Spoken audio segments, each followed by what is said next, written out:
Friends, இன்றைக்கி நம்ம வீடியோவில் ரொம்ப டேஸ்டியாகவும் கலர்ஃபுல்லாக ஒரு சிக்கன் கிரேவி செய்ய போகிறோம். வாங்க எப்படி செய்கிறதுன்னு சொல்லி பார்க்கலாம். இதுக்கு ஒரு கடாயில் எண்ணெய் ஊற்றிட்டு அதில் பட்டை, சோம்பு, கிராம்பு, வரமிளகாய், கருவேப்பிலை எல்லாம் தாளிச்சிட்டு அது கூட 2 பெரிய வெங்காயமும் 2 தக்காளி நீளமாக வெட்டி சேர்த்துக்கோங்க. அது நல்லா வதங்கினதுக்கப்புறமா அது கூட இஞ்சி பூண்டு பேஸ்ட்டு சேர்த்து நல்லா பச்சை வாசம் போகிற வரைக்கும் வதக்கிக்கணும்.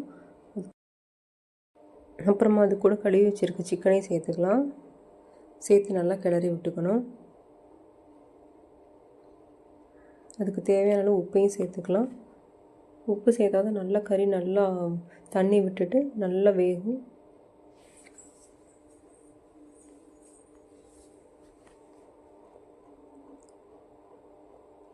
போதும், இதை ஒரு தட்டு போட்டு மூடி வச்சிடலாம்.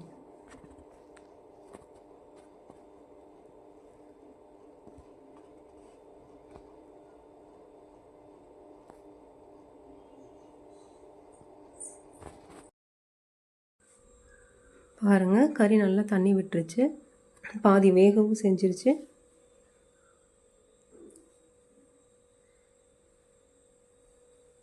அப்பப்போ கிளறி விட்டுக்கலாம். மறுபடியும் தட்டு போட்டு மூடி வச்சிடலாம். பாருங்கள், நான் 8 சின்ன வெங்காயத்தை எடுத்து உரித்து வச்சுருக்கிறேன். இது கூட கசகசா சேர்த்து ஒரு ஜாரில் போட்டு அரைச்சி வச்சுக்கலாம். இந்த பேஸ்ட்டை எண்ணெயில் நல்லா வதக்கிட்டு இது கூட சேர்த்து ஆட் பண்ண போகிறோம். சிக்கன் கிரேவின்னு இல்லை, எல்லா கிரேவிக்குமே நீங்கள் வந்துட்டு இந்த பச்சை வெங்காயத்தை அரைச்சி கொஞ்சம் எண்ணெயில் வதக்கி சேர்த்திங்கன்னா ரொம்ப டேஸ்ட்டாக இருக்கும். நீங்கள் வேணால் ட்ரை பண்ணி பாருங்கள். நான் வெங்காயம் சேர்த்துட்டேன். இது கூட வீட்டில் அரைச்சி வச்சுருக்க சிக்கன் மசாலா, மல்லித்தூள், மஞ்சத்தூள் சேர்த்துக்க போகிறேன். சேர்த்து நல்லா கிளறி விட்டுக்கலாம்.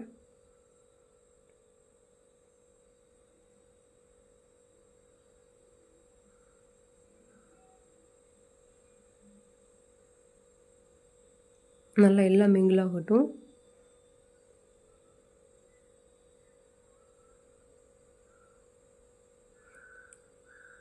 வேணும்னா இது கூட கொஞ்சம் தண்ணியும் சேர்த்துக்கலாம். தண்ணி சேர்த்து சிம்மில் ஒரு 10 நிமிஷம் வச்சுட்டு ஃபைனலாக நம்ம சிக்கன் கிரேவி ரெடி ஆயிடுச்சு. இப்போ இந்த ஸ்டேஜில் கருவேப்பிலை சேர்த்து நல்லா கிளறி விட்டுக்கலாம்.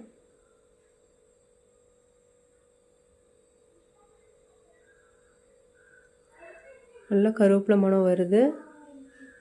இப்போது இந்த ஸ்டேஜில் கடைசியாக கொத்தமல்லி தலையும் சேர்த்துக்கலாம்.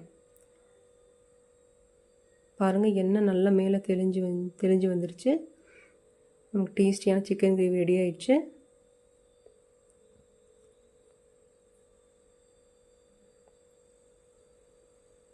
இது வேறு பவுலில் மாற்றிக்கலாம். நான் இது இன்றைக்கி சப்பாத்திக்கு சைட் டிஷ்ஷாக ரெடி பண்ணியிருக்கிறேன்.